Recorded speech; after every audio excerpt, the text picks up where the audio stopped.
det andra lite igång och så ska Mikaelsson göra om seglar. Andreas Edlund, Jan Skårljus, Robin Mårtensson, Linus Magnusson, Marcus Björks och Fabian Lövgren.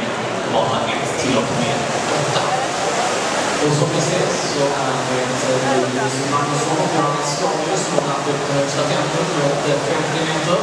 Det är Magnusson som vänder efter 25 och 51. Skårljus 25,95. På tredje platsen Oskar Mikaelsson 26,49.